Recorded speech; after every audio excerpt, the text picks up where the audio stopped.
Mesdames et messieurs, chers amis, soyez bienvenus pour cette nouvelle étape dans notre série de conférences publiques à ciel ouvert entre science et spiritualité. À nouveau, c'est Trinh Nguyen Tuan que nous avons le grand bonheur d'accueillir ce soir. À nouveau, nous exprimons notre reconnaissance à la Fondation Inès et Yves Oltramar. Et puis, cette conférence, vous avez entendu la précédente, s'inscrit dans un cycle. Aujourd'hui, il y a une chose que nous ne vous promettons pas, c'est d'être capable, en rentrant chez vous ce soir, de fabriquer une étoile.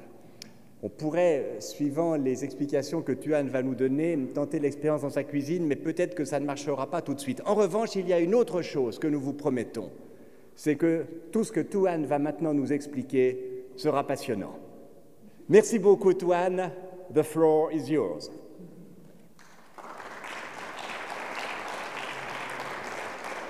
Merci, je suis encore très heureux d'être ici, de continuer ma série de conférences sur le Big Bang et après.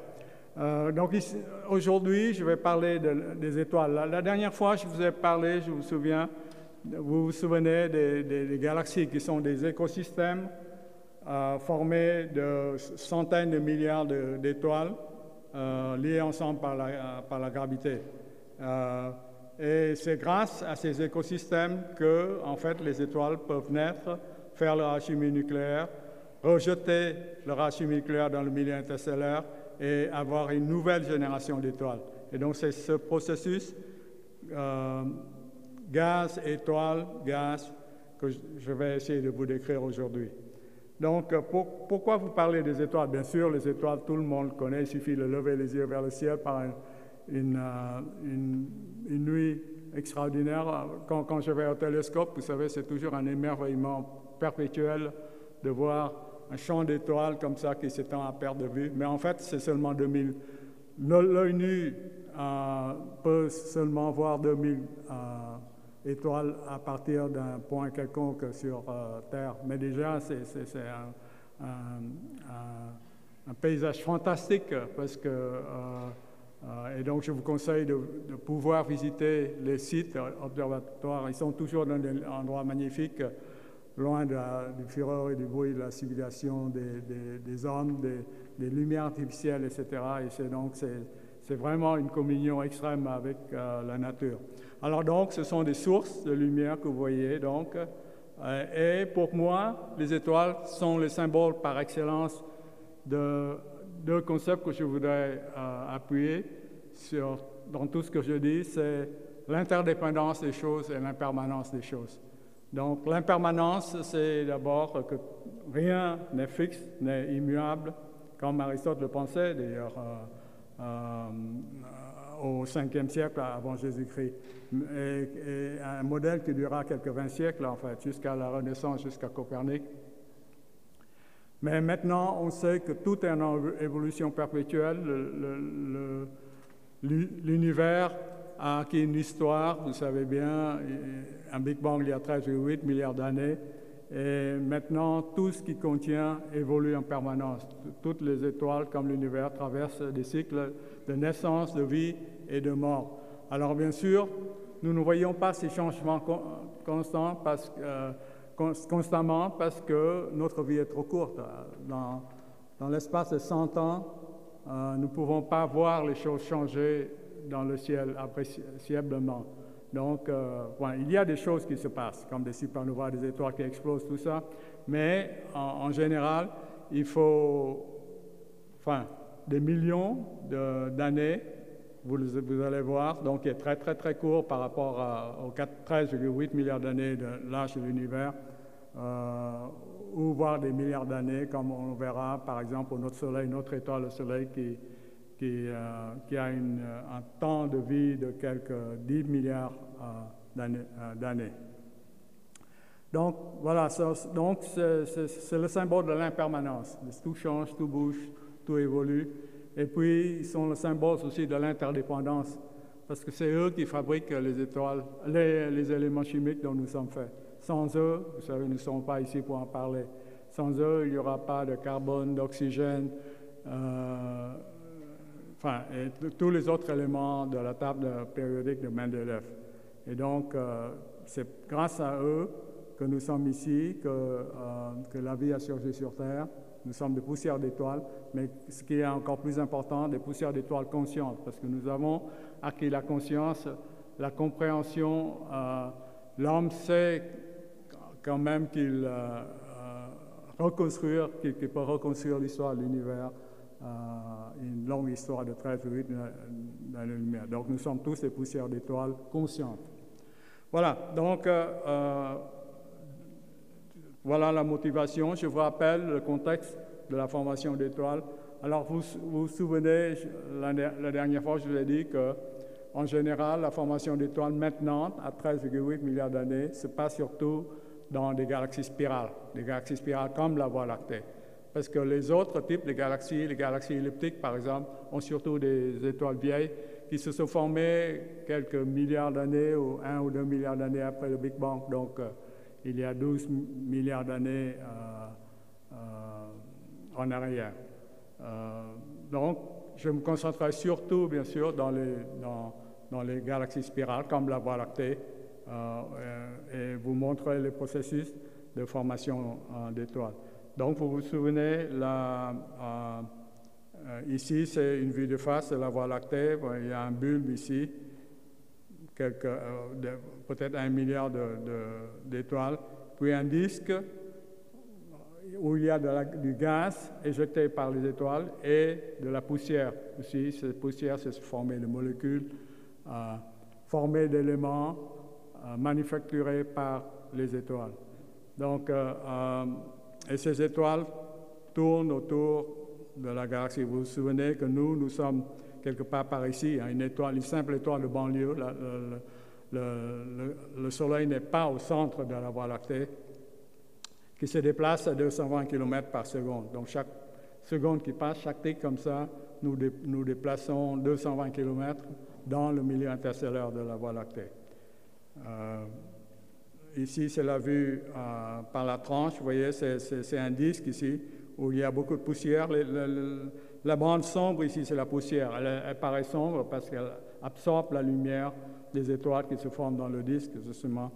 Et vous voyez, donc le Soleil est quelque part par ici.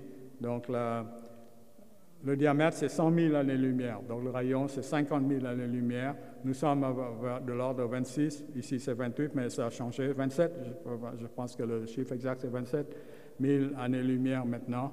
Donc un peu plus vers la moitié du bord de la galaxie. Donc nous contemplons le ciel de cette location. Donc voilà,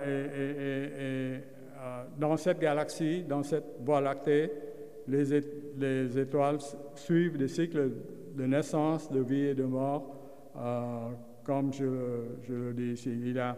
Il y a d'abord du gaz, parce que les étoiles, en fait, ne sont que des boules de gaz, en fait. Et le gaz est fait surtout d'hydrogène et d'hélium. Vous savez, l'hydrogène et l'hélium, si vous avez suivi les autres conférences, ont été faits dans les 3 premières minutes de l'univers. Maintenant, environ 23% de toutes les masses des galaxies et des étoiles, c'est fait d'hydrogène. Donc, non, c'est fait d'hélium, 25% d'hélium et 73% d'hydrogène. Vous voyez, donc, de loin, l'élément le plus abondant dans l'univers, c'est l'hydrogène. Donc, ça a été fait dans le Big Bang. L'hydrogène, c'est seulement un proton avec un électron autour. Et puis l'hélium, c'est un proton, enfin 2 protons, 2 neutrons, ça qui forme le noyau d'hélium avec 2 électrons pour neutraliser la charge des 2 protons dans le noyau d'hélium. Donc, ce sont des nuages d'hydrogène et d'hélium. Mais si vous additionnez l'hydrogène et l'hélium, vous voyez, c'est 73%, plus 25%, ça fait 98% seulement. Donc, il reste 2%. Mais ces 2% sont ce qu'on appelle des éléments lourds, des éléments qui sont beaucoup plus compliqués que l'hydrogène et l'hélium. Et c'est fait seulement dans les étoiles. Alors, si, par exemple, l'univers s'est contenté de s'arrêter à la fabrication de l'hydrogène et l'hélium, nous ne sommes pas ici pour en parler, parce qu'il n'y a pas assez de complexité, de chimie complexe pour fabriquer la vie, d'abord, et puis la conscience ensuite. Donc les étoiles jouent un rôle très important pour fabriquer ces 2% d'éléments lourds et je vais vous en parler tout de suite. Donc maintenant, ce sont des étoiles, des nuages d'hydrogène et d'hélium. Et puis, par la gravité, ces nuages vont s'assembler dans le milieu interstellaire. Et quand ils s'assemblent, pour atteindre une masse assez grande, la masse, c'est ce qui dicte la force gravitationnelle, parce que la force gravitationnelle, c'est juste le produit des masses divisé par la distance au carré de deux objets. Et donc, ces nuages vont s'accroître en masse. La force gravitationnelle va devenir de plus en plus grande, si bien qu'au bout d'un moment, la force de gravité prend le dessus et tout s'effondre. Et quand le gaz s'effondre, il devient plus dense. Quand il devient plus dense, il s'échauffe. Donc, le gaz qui avait peut-être 10 degrés Kelvin au début, ou peut-être 100 degrés Kelvin, s'échauffe à des dizaines de millions de degrés Kelvin. Et ça va déclencher des réactions nucléaires. Et c'est comme ça que donc ces nuages vont s'effondrer pour former il y a d'abord des molécules qui se forment, molécules comme les atomes, vous savez, c'est l'hydrogène, l'hélium, mais quand vous avez 2 atomes d'hydrogène, elles peuvent former des molécules d'hydrogène. Les combinaisons d'atomes sont ce qu'on appelle des molécules. Et donc, on a des nuages moléculaires qui vont s'accroître en masse. La masse va s'effondrer sous la force de gravité et la température va augmenter et va dépasser les 15 millions de degrés. Et quand vous dépassez 15 millions de degrés, les réactions nucléaires s'enclenchent. Donc tout d'un coup, la boule de gaz, en quelque sorte, s'allume et une étoile est née. C'est comme ça que les étoiles naissent. C'est des boules de gaz qui s'effondrent sous la gravité et qui s'échauffent pour déclencher des réactions nucléaires. Et donc, ces réactions nucléaires vont faire que l'hydrogène, par exemple, je vais vous parler du Soleil, par exemple, ce que fait notre Soleil maintenant. L'hydrogène va être converti en hélium et au bout de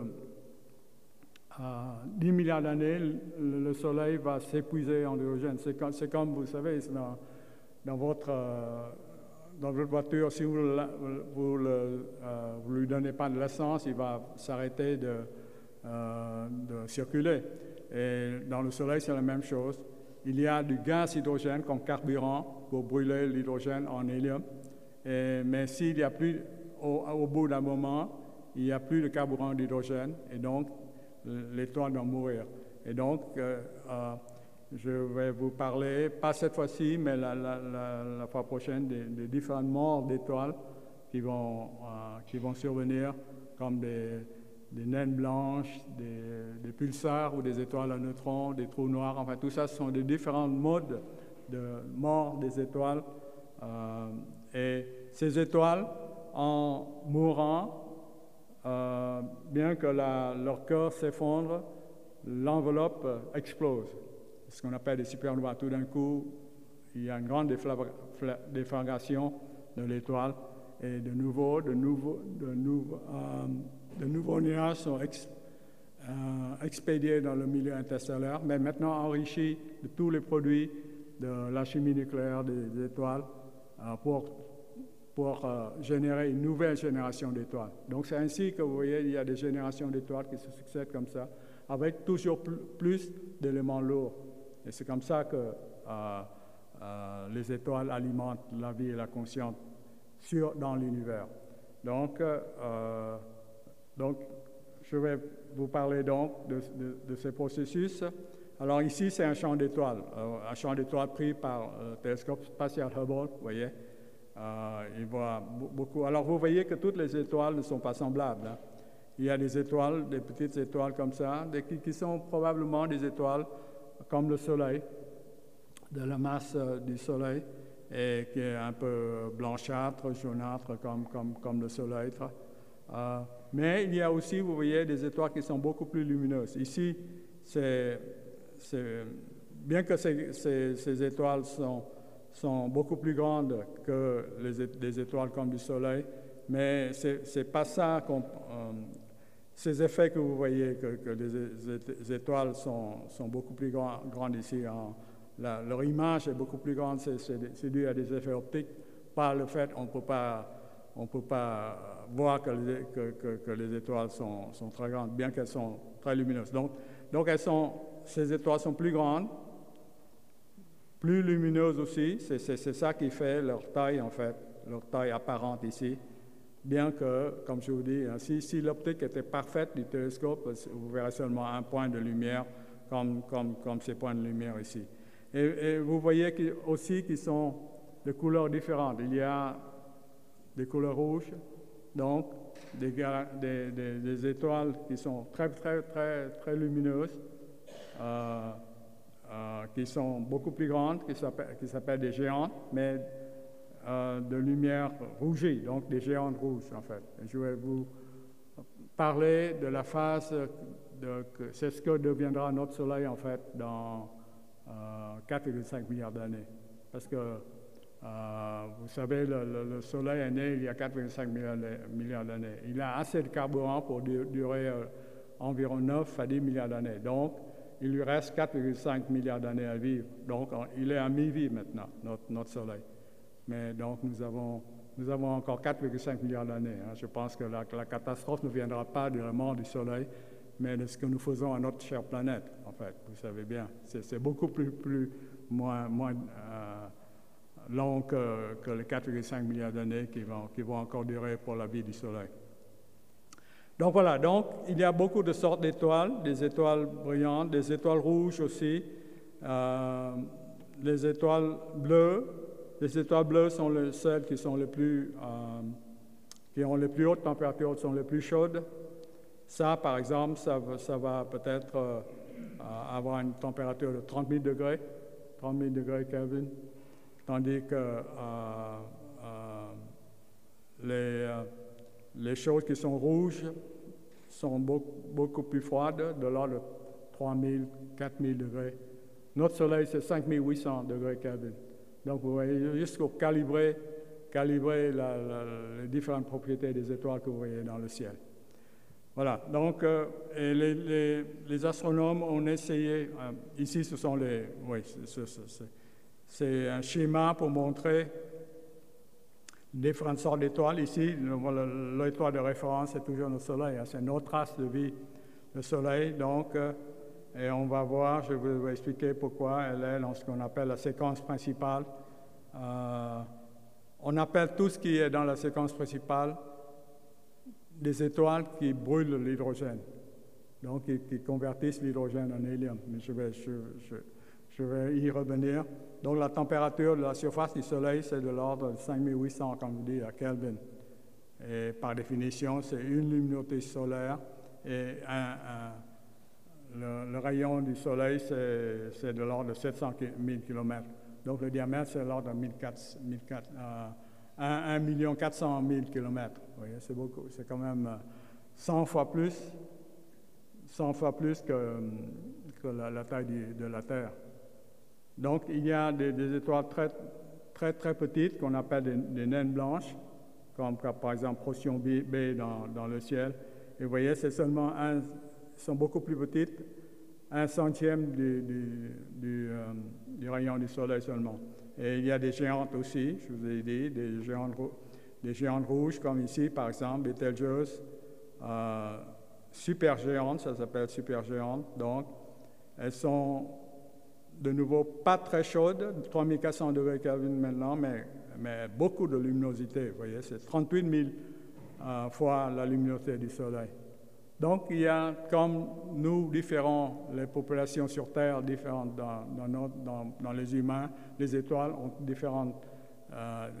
différentes catégories aussi.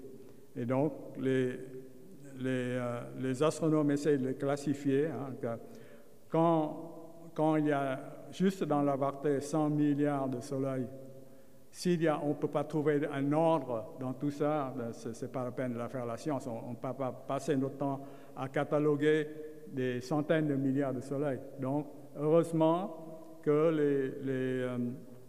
les étoiles suivent les lois de la physique. Donc, en fait, ici, vous voyez, c'est ce qu'on appelle la séquence principale des galaxies, des étoiles, pardon, pas des galaxies. Hein. Et ici, je plotte, comment on dit, on plotte, je fais un graphe de la luminosité de l'étoile versus sa température. Donc ici, ce sont des étoiles vous voyez, qui sont bleues, donc très chaudes, vous vous souvenez. Ici, ce sont des étoiles qui sont rouges, donc beaucoup plus froides. Et le Soleil, c'est du type, ouais, il y a des, on essaie de classifier ces étoiles et on leur donne des lettres. Je ne vais pas rentrer dans le détail, mais par exemple, l'étoile du Soleil, c'est ici, vous voyez, c'est du type G, et une étoile de type G, donc la surface de température, c'est l'ordre de 5800, hein, je vous ai dit déjà ça, et par définition, c'est une luminosité masse solaire. Donc, ceux qui sont sur cette séquence en haut ici sont beaucoup plus massifs. Ici, c'est 60 masses solaires, par exemple. Vous voyez, sont beaucoup plus chaudes. C'est de l'ordre de 35 000, 40 000 degrés Kelvin. Ça, c'est des étoiles de 30 000 degrés Kelvin. Et vous voyez, ça, c'est le rapport de luminosité. Ça c'est plotter luminosité versus température, n'est-ce pas?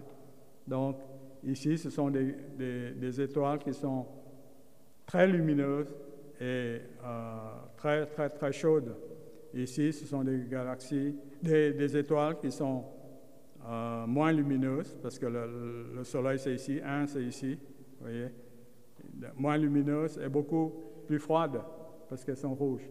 Donc, vous voyez, elles sont tous ici, elles sont tous en train de brûler l'hydrogène en hélium. Et je vous ai dit qu'il y a aussi des géantes, c'est-à-dire des étoiles qui sont à peu près la même température, mais elles sont beaucoup plus lumineuses. Et elles sont beaucoup plus lumineuses parce qu'elles sont beaucoup plus grosses. Et donc voilà, ce sont des géantes, ce sont ce qu'on appelle des géantes rouges. On peut avoir encore des supergéantes, c'est-à-dire des étoiles qui sont encore assez froides, hein, de l'ordre de la température du Soleil ou encore moins, mais très très lumineuses, parce qu'on est de ce côté maintenant, vous voyez, de l'ordre de 100 000 à 1 million de fois la masse de la luminosité du Soleil. Donc, il y a certainement un ordre dans le ciel, ça c'est certain. Et il y a des lois physiques pour expliquer tout ça, et c'est comme ça que les astronomes deviennent astrophysiciens. Vous voyez, ils utilisent les lois de la physique pour comprendre l'évolution des étoiles. Voilà, donc je vais essayer de vous expliquer ça. Donc, vous voyez, il y a des nuages interstellaires. Ces nuages interstellaires vont fabriquer, il y a l'hydrogène atomique, de l'hélium atomique, mais aussi des molécules d'hydrogène et d'autres molécules aussi, comme la molécule du carbone monoxyde, par exemple CO, de l'hydrogène hydroxyle, OH, enfin toutes les combinaisons chimiques d'éléments fabriqués par les étoiles, et puis ils font la chimie nucléaire, vous voyez, et donc il y a beaucoup de molécules, on les appelle des nuages moléculaires. On sait que ce sont des lieux de naissance des étoiles. Et vous voyez, il y a aussi beaucoup de poussière là. Vous voyez, ces bandes noires sont des poussières. Il y a les étoiles qui se forment derrière, ici. Vous voyez, ces étoiles lumineuses, ce sont des étoiles qui naissent. Et certains d'entre eux sont complètement enfouis dans des nuages de poussière et vous ne voyez rien. En fait, il y a même des trous dans le ciel, comme vous voyez. Vous voyez, regardez ça. Il n'y a rien ici qu'on voit dans la lumière visible. Ça c'est une image prise par Hubble dans le visible. Et vraiment, vous pensez vraiment qu'il n'y a rien. Bon, il y a beaucoup d'étoiles, mais elles sont enfouies de nouveau dans les nuages de poussière. Et donc la poussière absorbe la lumière visible, on ne les voit pas. Mais par contre, si vous allez dans l'infrarouge et vous faites une photo dans l'infrarouge, la lumière infrarouge est moins absorbée par les poussières. Et vous pouvez voir à travers ces pouponniers stellaires qui sont couverts de poussière.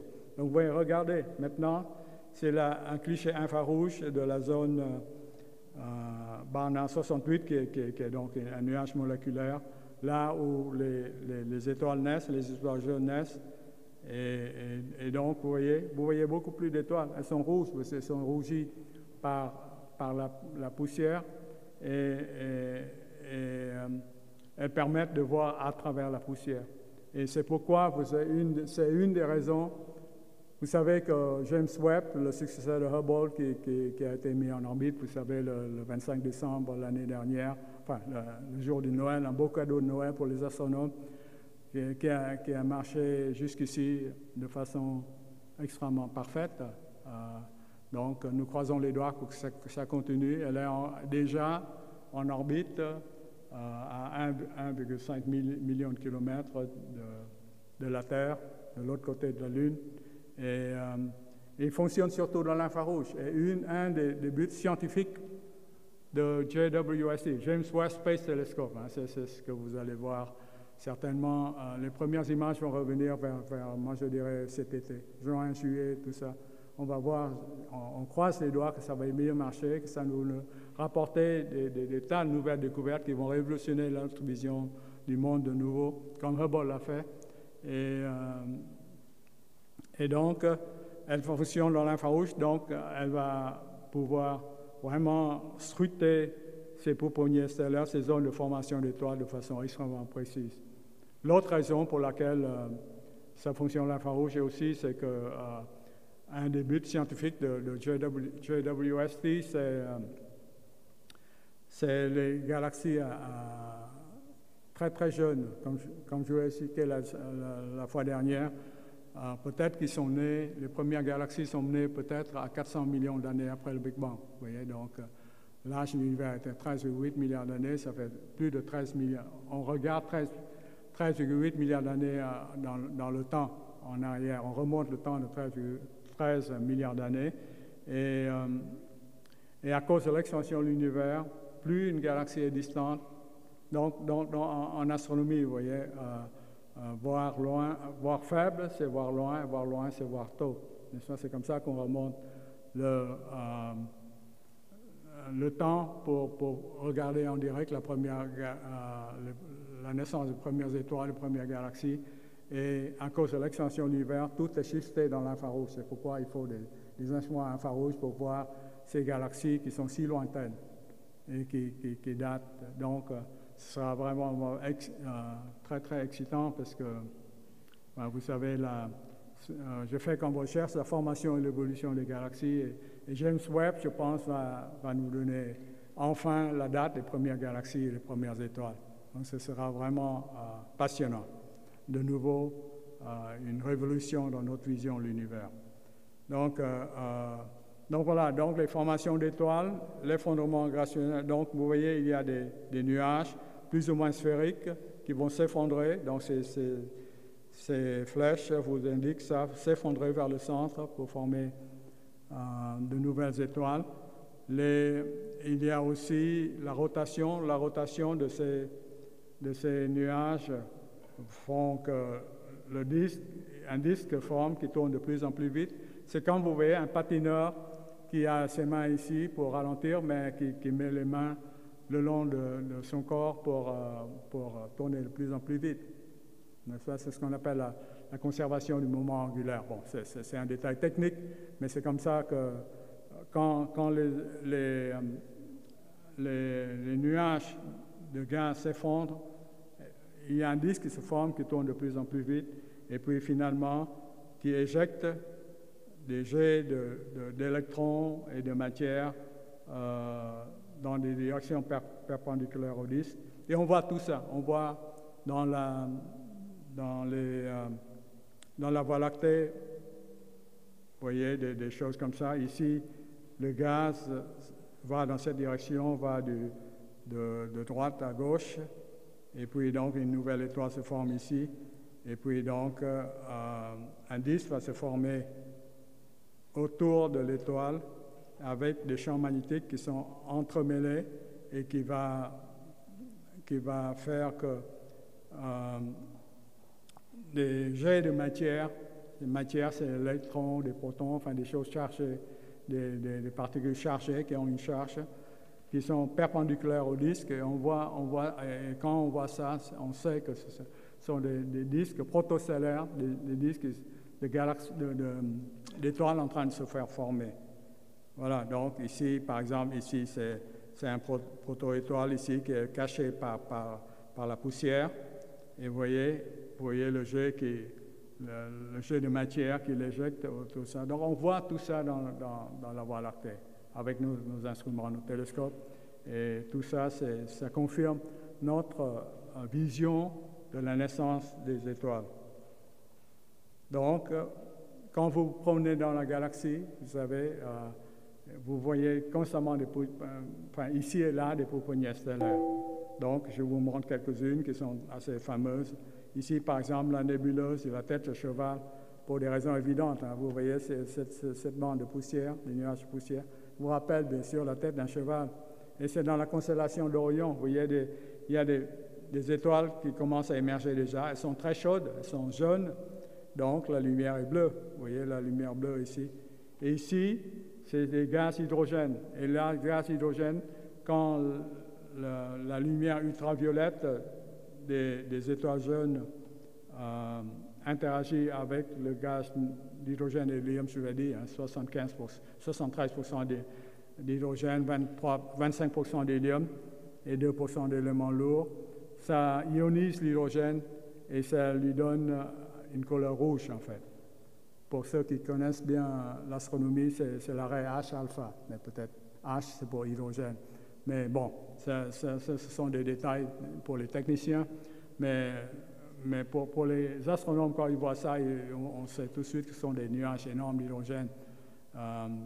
Ici, ça s'est effondré et ça a formé une nouvelle étoile qui émerge, vous voyez, qui est bleue maintenant. Donc, il y a des bandes de poussière un peu partout, des molécules. Enfin, tout ça, c'est l'histoire que je vous ai racontée a été confirmée de nombreuses fois par les observations astronomiques. Et ça, c'est un autre. Ce sont des objets de toute beauté, hein, ces pouponnières stellaires. C'est là où il y a des bébés étoiles qui naissent tout le temps. Et vous voyez, de nouveau, vous voyez, ça c'est ce qu'on appelle la nébuleuse de la trèfle, pour des raisons évidentes. Hein. Donc, ça rappelle la morphologie d'une trèfle, bien sûr. Donc, des nuages. Vous voyez, rouge aussi, de nouveau, c'est l'hydrogène, c'est la marque de l'hydrogène. Et il y a des étoiles qui émergent aussi, qui sont bleues ici. Vous voyez, il y a des couleurs bleues ici, voilà. Et ça, c'est des bandes de poussière aussi qui forment la trèfle. Donc, tout ça, ce sont des spectacles de toute beauté. Moi, quand je vois ça, même si je suis habitué à ça, dans mon télescope, on pointe le télescope et on voit ça. Et je pense que les gens qui ont des petits télescopes dans le ciel, mais qui doivent regarder assez loin quand même, peuvent voir ça. Et ça, comme je vous dis, c'est vraiment des spectacles de toute beauté que le ciel nous offre gratuitement. Et quand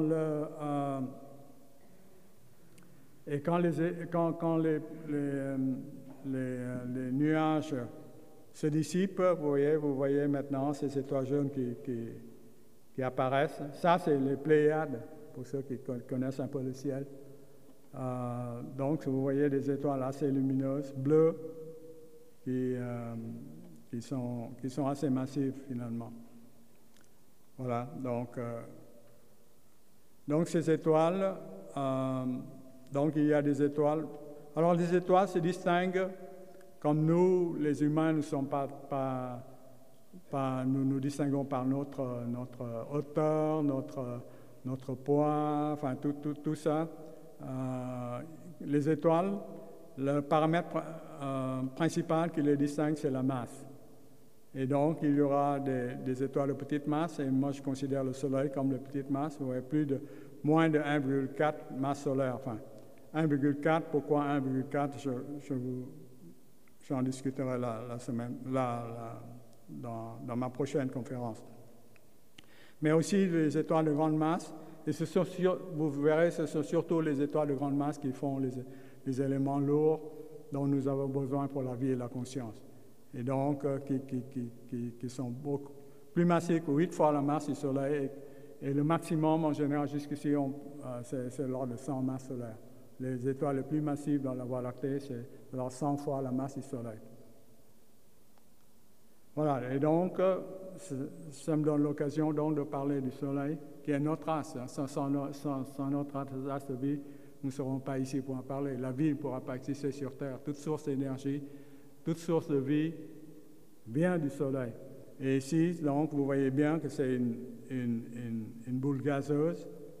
Et je vous ai dit déjà, hein, le diamètre, c'est 1,6 million de kilomètres.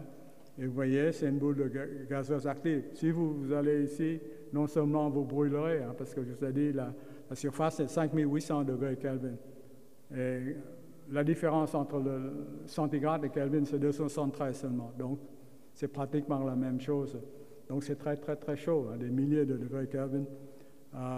Mais vous vous enfoncerez aussi, parce qu'il n'y a pas, bien sûr, de limite solide, pas de surface solide dans le Soleil.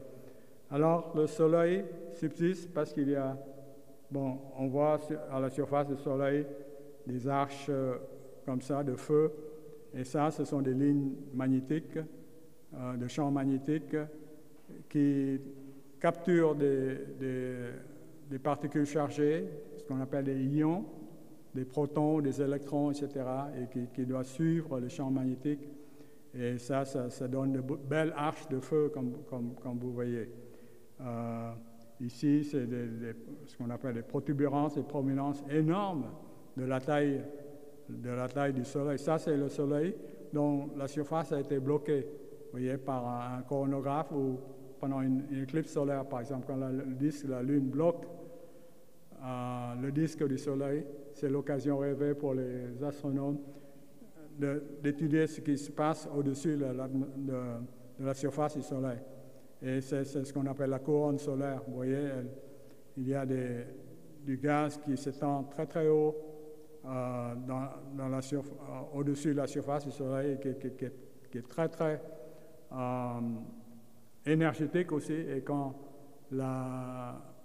l'énergie est grande, ça va dans les rayons X. Vous savez, c'est des rayons lumineux qui sont très très très énergétiques.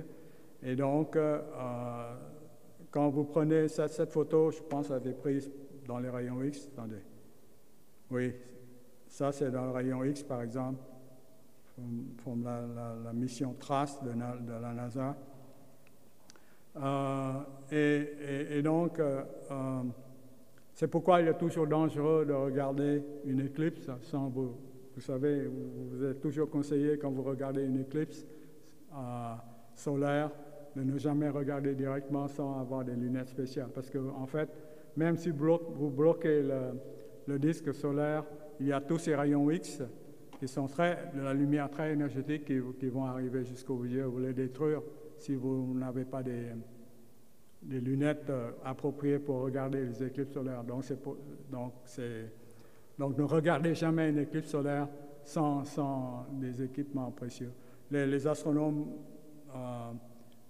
voient ça quand ils projettent le disque du Soleil à travers un télescope. Donc ils projettent ça, donc on voit l'image du Soleil, mais pas directement. On ne regarde jamais directement le Soleil, à moins de vouloir perdre ses yeux. Voilà, donc les champs magnétiques le Soleil tourne bien sûr sur lui-même au taux de une fois par mois, des choses comme ça. Et l'équateur tourne beaucoup plus vite que les pôles. Et quand il y a des lignes magnétiques à l'intérieur du Soleil, et quand vous avez les différentes parties tournent à différents taux, les lignes magnétiques s'entremêlent et se cassent, et ça émerge dans la surface solaire et ça devient des taches solaires comme ça. Donc les taches solaires, vous voyez, ça c'est la surface du Soleil, vous voyez, qui est décomposée en granules de milliers de kilomètres. Et ça, c'est les taches solaires qui ont été le premier vues par Galilée, en fait, en 1609. C'est une des choses qu'il a découvertes quand il a le premier utilisé le braquet un télescope vers le ciel en 1609. Et c'est l'une des choses, avec les montants sur la Lune, c'est l'une des choses qu'il a découvertes, c'est les taches solaires. Et il ne savait pas l'explication, mais bon, on sait maintenant qu'elles sont noires parce que c'est beaucoup moins chaud, de 1800 Kelvin moins chaud que la surface solaire qui est à 5800, ça c'est 4000, vous voyez. Donc elle paraît sombre à cause de sa température, à cause de la différence en température et le champ magnétique. Quand on mesure le champ magnétique, elle émerge ici à ces taches solaires. Et c'est l'occasion de beaucoup d'éruptions, d'activités solaires, d'éruptions solaires, tout ça se passe à la surface du Soleil, qui est à 8 minutes lumière de chez nous. C'est-à-dire que nous voyons la lumière du Soleil 8 minutes après. C'est la distance. Nous voyons la Lune à peu près une seconde après, 384 000 km, mais le Soleil, c'est 8 minutes après. Donc voilà, vous voyez, ces taches solaires sont assez énormes. Vous voyez la taille de 10 000 km ici, donc ça peut engouffrer une ou deux terres facilement, les taches solaires. Alors, qu'est-ce qui maintient le Soleil comme ça, en vie comme ça? Je vous ai dit, il y a toujours deux forces qui se combattent. Il y a d'abord la gravité, qui veut toujours faire s'effondrer l'étoile. Et ça, c'est les flèches vertes.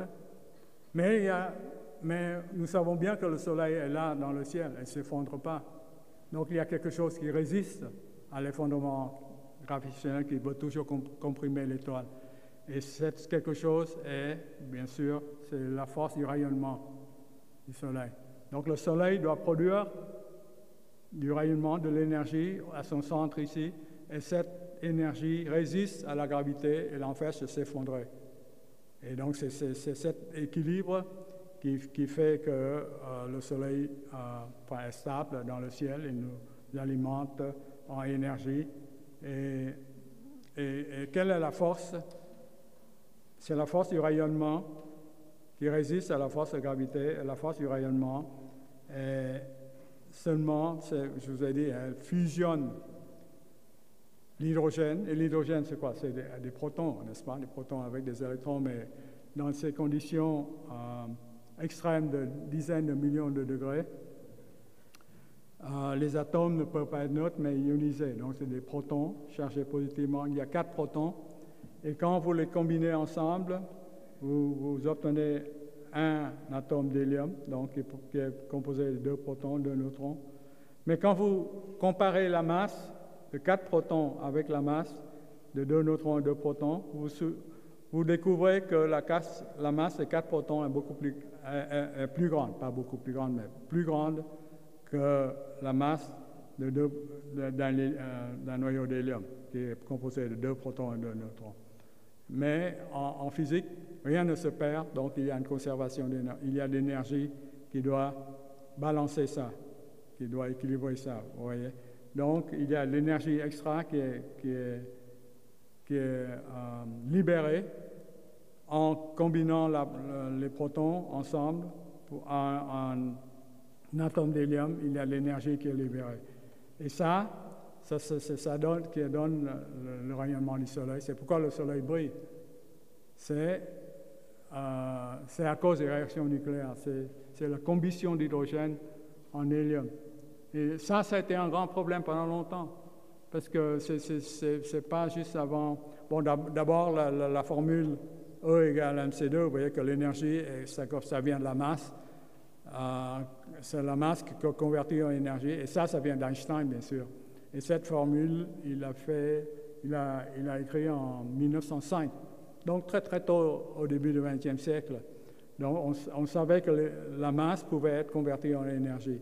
Vous voyez, il suffit de prendre la différence de masse entre 4 protons et un hélium et multiplier par le carré de la vitesse de lumière, qui est un nombre très grand, pour obtenir l'énergie.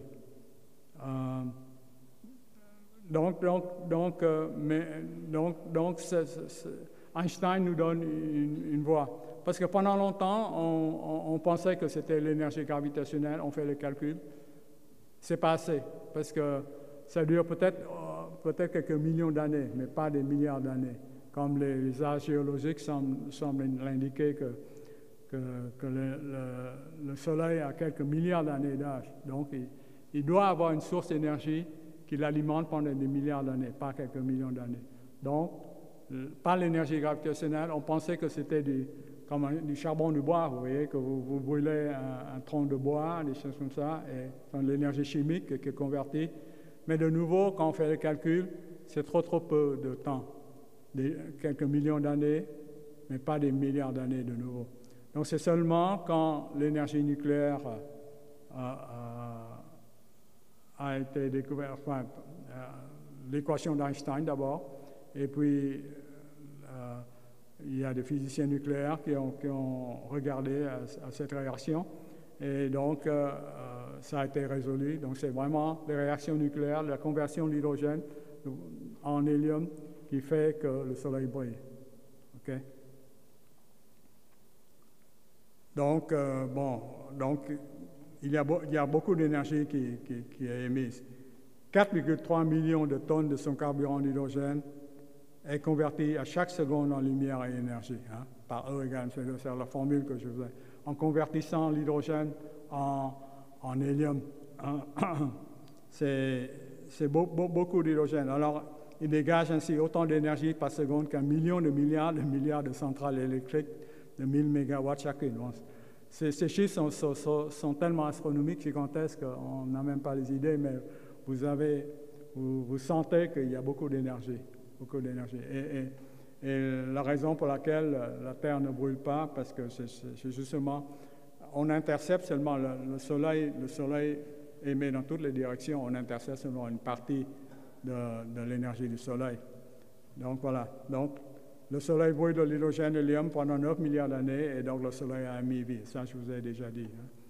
Le Soleil est là depuis 4,5 milliards d'années, et il va avoir encore assez de carburant pour brûler encore de l'ordre de 5 milliards d'années.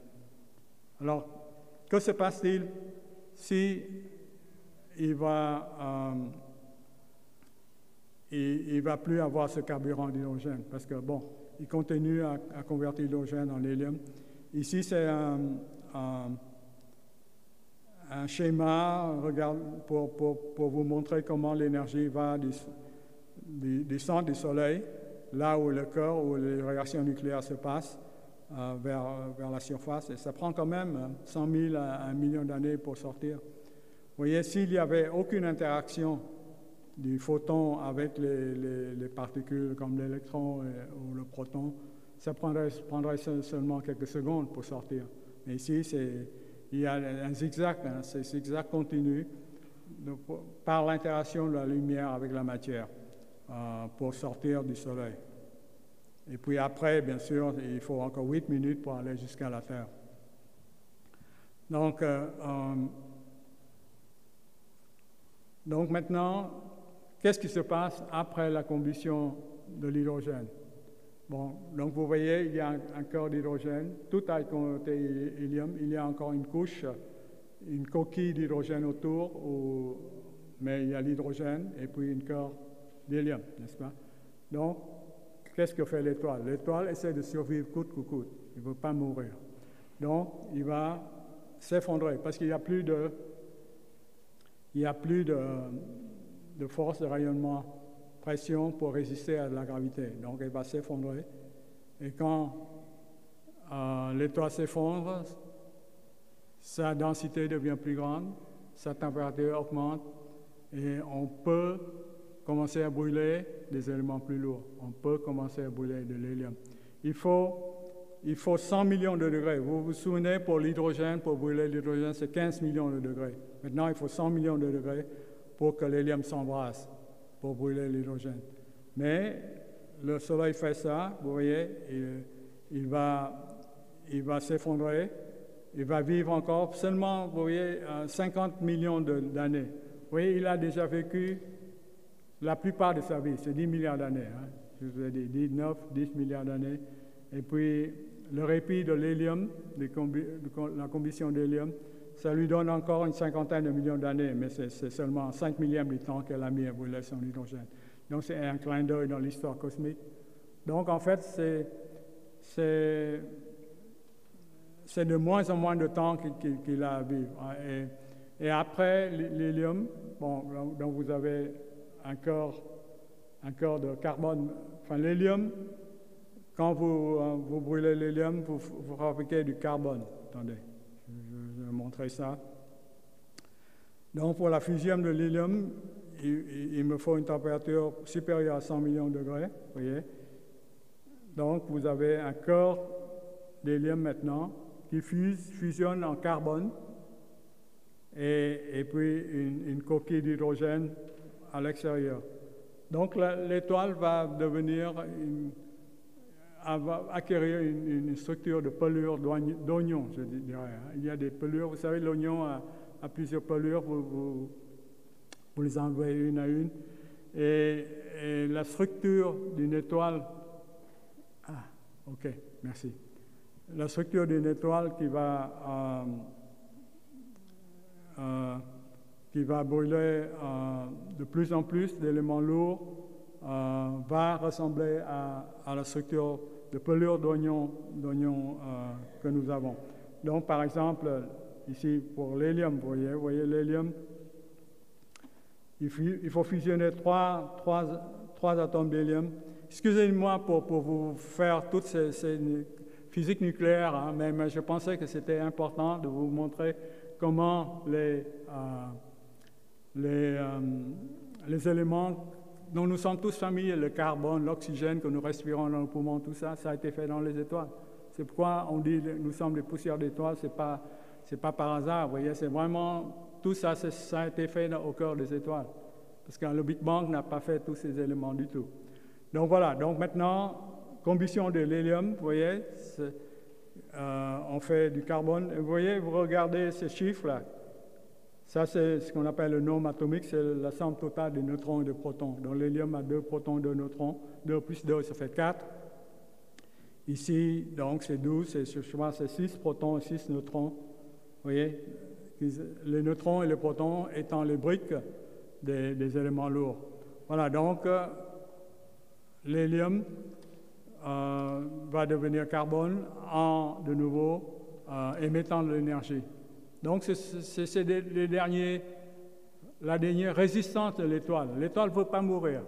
Elle s'effondre de plus en plus, augmente de plus en plus de température, fait des éléments de plus en plus lourds pour gagner du temps, pour survivre, pour ne pas mourir.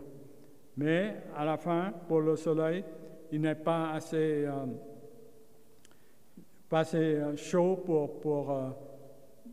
assez massif pour brûler le carbone, parce qu'il a du carbone à la fin, ici, et donc il faut des étoiles plus massives pour toutes les autres. Donc, la combustion du Soleil s'arrête au carbone. Oui, et si, par exemple, il n'y avait que les étoiles du masse Soleil, nous n'aurons pas l'oxygène, le silicium, le fer, etc. Tout ça, il faut appeler à la rescousse des étoiles qui sont plus lourdes que le Soleil. Et donc, ces étoiles auront 8 fois à 100 fois la masse solaire, ce que j'appelle les étoiles massives, la population des étoiles massives. C'est eux qui vont, grâce à leur masse, comprimer encore plus le gaz, augmenter encore plus la température et fabriquer des éléments plus lourds. Alors, je n'ai pas le temps d'aller dans les détails, mais je vais vous montrer le genre de ce qu'on appelle nucléosynthèse. Hein. C'est la synthèse des noyaux qui s'appelle nucléons, des nucléons, comme des protons et des neutrons, ça s'appelle nucléons. Et donc, c'est la nucléosynthèse des éléments lourds. Donc ici, par exemple, vous voyez, vous combinez un atome de carbone avec un atome d'hélium, vous avez l'oxygène. Tout ça, ça doit être conservé. C'est 12 plus 4 égale 16. Et c'est ce que vous trouvez ici. 16, c'est 8 protons, 8 neutrons. Bon, ceux qui sont des chimistes, bien sûr, savent bien tout ça, mais ici, oxygène avec l'hélium, ça vous donne du néon. Néon avec l'hélium, ça vous donne du magnésium. Enfin, tout ça, vous prenez journalièrement pour le bien-être de votre corps, n'est-ce pas? Et souvenez-vous que c'est vraiment l'action des étoiles qui font tous ces éléments. Ce n'est pas dans vos labos de chimie. Donc, ici, le silicium, le soufre et le fer. Le fer, c'est déjà 26 protons, 30 neutrons. Donc, des éléments de plus en plus lourds, formés par un nombre de plus en plus grand de protons et de neutrons, de nucléons. Vous voyez, 56. Et donc, voilà, donc voici la structure de l'oignon dont je vous parlais. Donc, pour une étoile très massive, par exemple, vous voyez, à l'extérieur, tout à l'extérieur, OK.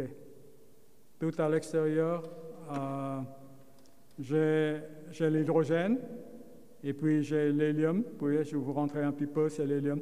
Parce que la température augmente de plus en plus quand vous allez vers le centre, bien sûr. Donc, vers l'extérieur, la température diminue. Donc, il y a une couche d'hydrogène ici, une couche d'hélium, puis une couche de carbone après, une couche d'oxygène, néon, magnésium, silicium, jusqu'à le fer, vous voyez. Donc, mais que se passe-t-il avec le fer? Ici, donc ça, ce sont les abondances des éléments. Et on se trouve exactement les proportions de ces choses dans les étoiles. Donc, on sait que ce sont les étoiles qui ont fabriqué tous ces éléments, vous voyez. Et ça va, ici, c'est le pic du fer, ici. Et en général, tous les autres éléments plus lourds que le fer sont moins abondants, vous voyez. Ici, c'est le pic, et puis ça décroît de plus en plus vite. Et ça, c'est à cause du fait que pour fabriquer les éléments plus lourds que le fer, il faut donner de l'énergie. Parce que jusqu'ici, quand vous faites quelque chose, vous obtenez de l'énergie. Mais ici, pour le faire, à cause des propriétés atomiques du fer et des éléments plus lourds, il faut ajouter de l'énergie. Et donc l'énergie, quand l'étoile est en train de mourir, il n'a que faire de donner l'énergie. Donc il faut trouver d'autres moyens encore pour fabriquer des éléments plus lourds. Et en fait, il faut par exemple des supernovas. Et ça, je vous ai parlé la semaine prochaine, comment les étoiles meurent. Les supernovas, dans des déflagrations extraordinaires, injectent de l'énergie dans ces milieux et permettent de fabriquer des éléments plus lourds que le fer. Et voyons quels sont. Comme par exemple ici, voyons. Il y a une soixantaine dont l'or, l'argent, le mercure, l'uranium, tout ça, l'or et l'argent qui sont nos compagnons de luxe, ce que nous portons à nos poignets, tout ça, c'est fabriqué aussi, mais dans les supernovas des étoiles, et peut-être dans les étoiles à neutrons, parce que les étoiles à neutrons, ce sont des pulsars, je vous en parlerai la semaine prochaine, ou dans 2 semaines. Les étoiles à neutrons sont des sources naturelles de neutrons. Et vous voyez, le neutron, c'est l'un des constituants de nucléons. Il faut des protons et des neutrons pour fabriquer les éléments lourds. Donc c'est pourquoi quand les étoiles à neutrons se collisionnent, ça donne des sources d'énergie et des sources de neutrons en plus pour fabriquer les éléments lourds. C'est pourquoi on pense maintenant que les éléments plus lourds que le fer sont fabriqués dans des supernovas, des explosions d'étoiles massives ou des collisions d'étoiles à neutrons. Voilà. Donc, je pense que je vais conclure maintenant. Donc, de nouveau, je vous rappelle que les étoiles sont les agents de la complexité. C'est elles qui ensemencent le milieu interstellaire d'éléments lourds. Oui, sans les éléments lourds, il n'y aura que l'hydrogène et l'hélium. Ils ne seront pas ici pour en parler. L'hydrogène et l'hélium ne sont pas assez complexes pour faire la chimie de la vie et la chimie du cerveau, la chimie de l'ADN. Tout ça, c'est impossible. Donc, ces étoiles sont vraiment nos ancêtres. Nous partageons tous la même géologie cosmique. Donc, de nouveau, je vous rappelle que tout est impermanent. tout évolue dans le cycle incessant de vie et de mort. Et les étoiles sont, à mes yeux, des exemples extraordinaires de ces cycles de vie et de mort. Et que tout est indépendant, nous sommes tous des poussières d'étoiles. Voilà, donc c'est tout pour aujourd'hui. Et je vous rappelle donc, je terminerai ce cycle de conférences donc par la mort des étoiles. Je vous parlerai donc des naines blanches que je n'ai pas eu le temps d'aborder aujourd'hui, mais le Soleil va devenir une géante rouge et puis une naine blanche d'ailleurs dans 4,5 millions d'années quand il va épuiser sa réserve d'hélium. Et je parlerai des pulsars, des étoiles à neutrons, des trous noirs. Enfin, tout ça, ce sont des mondes fabuleux aussi. Et j'espère que vous viendrez les découvrir. Voilà, merci. Je vous en prie.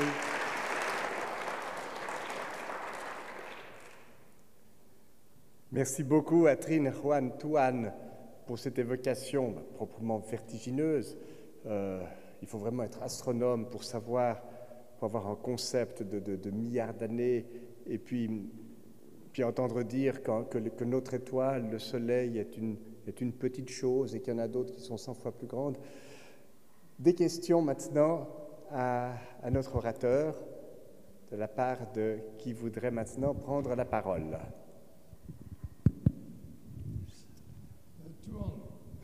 D'abord, merci pour ce remarquable exposé passionnant. La première phrase a été évolution. Tout est évolution, tout est permanent, tout est indépendant. Alors, question qui me dérange, c'est le mot évolution. Est-ce que je ne vois pas très bien quelle évolution il y a dans le système cosmique? Pour moi, l'évolution, c'est quelque chose qui va vers quelque chose qui a un but. Est-ce que le mot évolution a pour toi un sens métaphysique ou un sens scientifique? Il faut venir ici. Oui, est-ce que le mot évolution, c'est une question d'Outre-mer, est-ce que le mot évolution a un sens scientifique ou un sens métaphysique? Moi, je dirais les deux. Parce que d'abord, le sens scientifique, tu vois vraiment, c'est l'évolution des étoiles en se formant d'abord à partir du gaz neutre et en fabriquant des éléments de plus en plus lourds, en s'effondrant gravitationnellement pour augmenter sa température. Donc il y a une évolution quand même de la formation jusqu'à la maturation de l'étoile, jusqu'à sa mort, que je traiterai la semaine prochaine. Et l'évolution, parce que de nouveau, je pense que rien n'est permanent dans l'univers, justement. Tout est impermanent. Ou même, c'est seulement une question de perception, de finesse d'espace et de temps. Nous, quand nous voyons le ciel, nous paraît immuable, fixe, parce que notre vie de 100 ans n'est rien comparé aux millions, voire aux milliards d'années des étoiles. Donc, le ciel nous paraît immuable, mais il faut être conscient que tout, en fait, change. Enfin, pas seulement les étoiles, mais l'infiniment petit aussi. Il y a des milliards de particules virtuelles qui traversent son corps maintenant sans que tu te rendes compte. Oui, c'est ça. Des neutrinos qui ont pénétré de l'autre côté de la Terre et qui émergent dans le plancher, traversent nos corps sans que nous pensions, des milliards de neutrinos. Donc, tout est impermanent autour de nous, en fait. Et donc, vraiment, je pense que c'est à la fois dans le sens métaphysique qui rejoint la conclusion scientifique.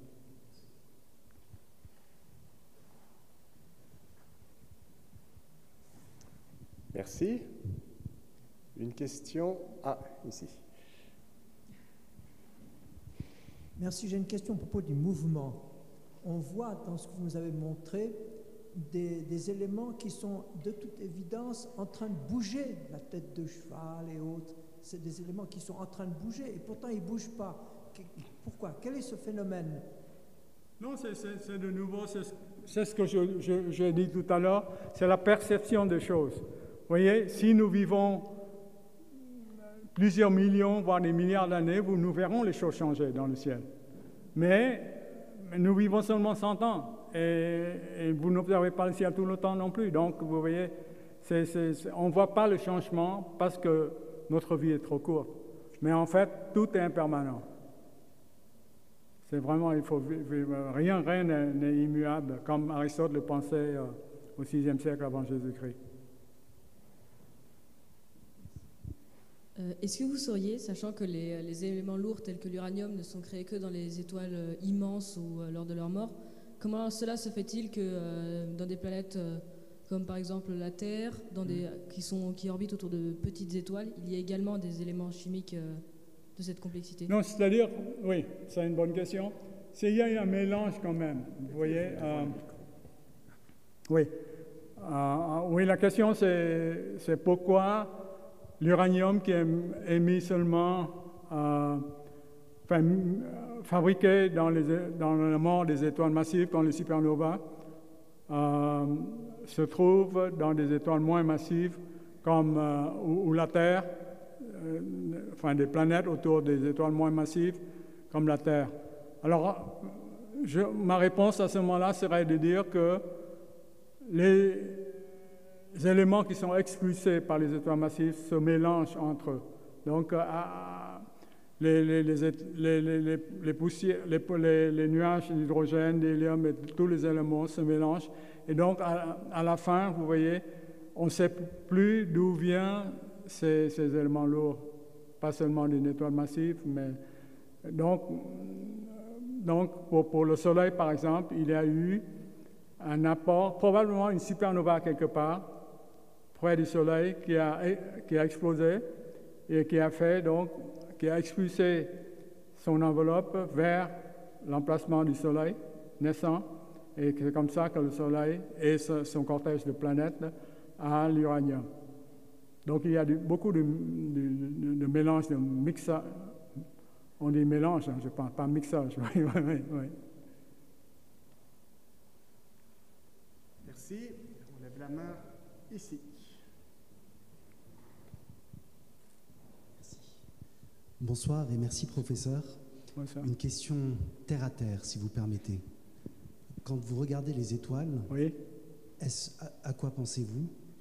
Et quelles questions vous posez-vous, si vous posez des questions? Oui, je sens, vous savez, je sens vraiment, ça c'est une très bonne question, c'est une question sur le plan émotionnel de ce que l'astronome ressent à son télescope. Et je pense que, comme je vous disais tout à l'heure, malgré mes 40 ans d'expérience, de métier, etc., je sens toujours une grande émotion quand je ressens une immense connexion cosmique. Je ressens que, en fait, les atomes que je porte dans mon corps maintenant ont été faits à l'intérieur des étoiles, vous voyez, par des étoiles qui à une période qui peut être beaucoup plus reculée que l'époque même de la naissance du Soleil, vous voyez, parce qu'il y a eu des générations d'étoiles auparavant, etc. Mais pour répondre à votre question, c'est vraiment une immense connexion cosmique. En fait, je ressens vraiment ce lien de parenté entre les étoiles et l'humain.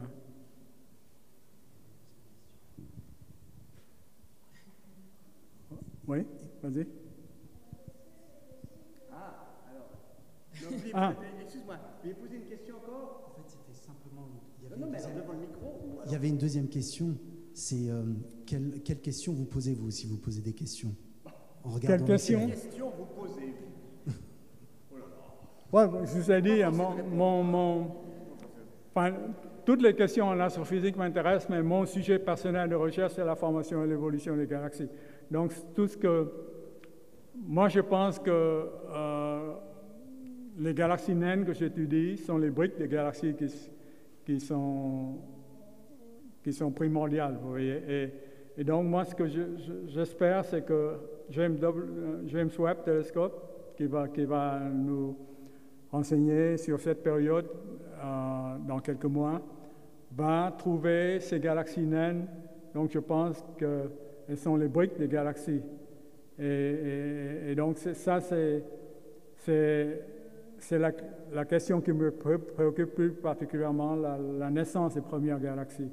Je pense que ce sont des galaxies naines qui ont formé beaucoup d'étoiles massives, qui ont beaucoup de rayonnement ultraviolet, qui ionisent justement tous les nuages qui sont autour. Enfin, donc, il y aura d'immenses pouponniers stellaires, en fait, dans cet univers primordial.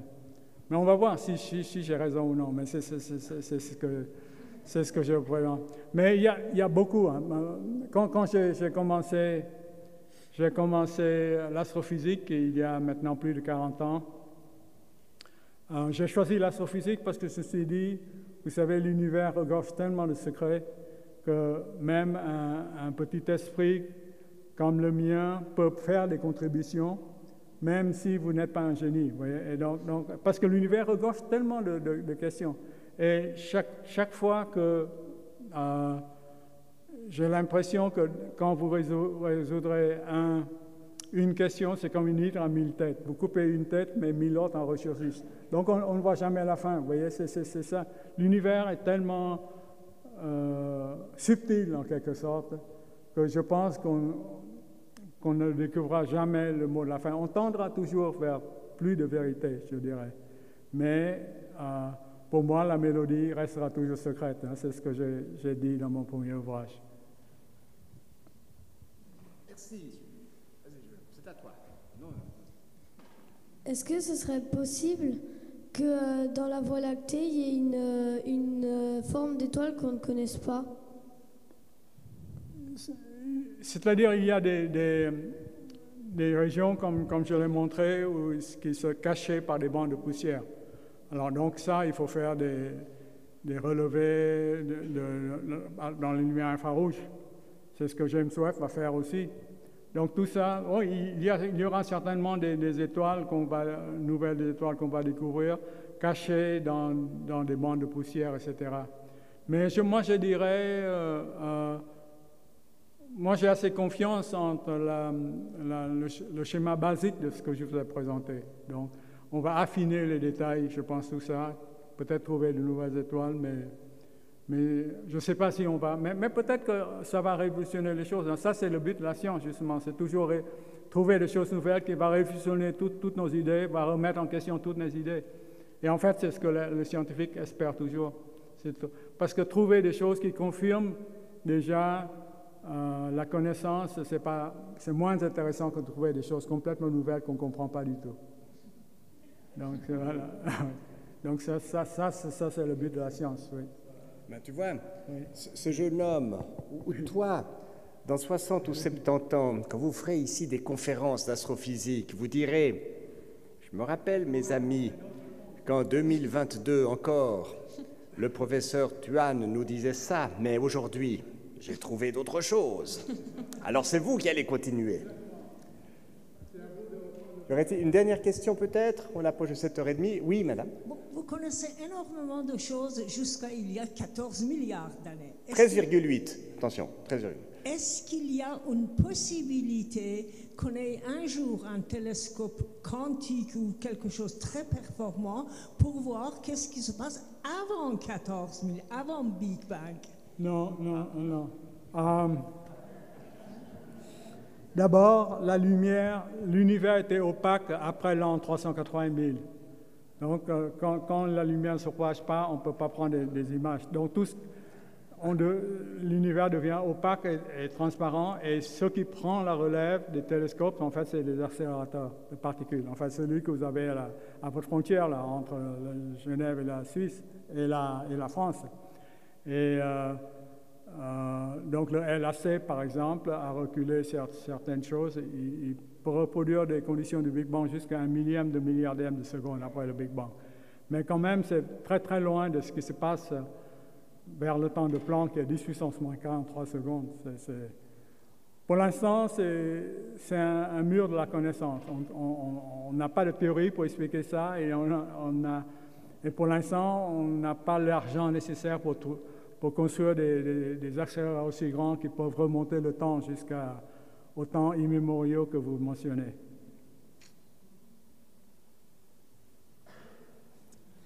Bon, ben, tant pis, hein, on ne peut pas aller plus loin, mais il y a quand même un certain domaine qui peut être l'objet de vos explorations.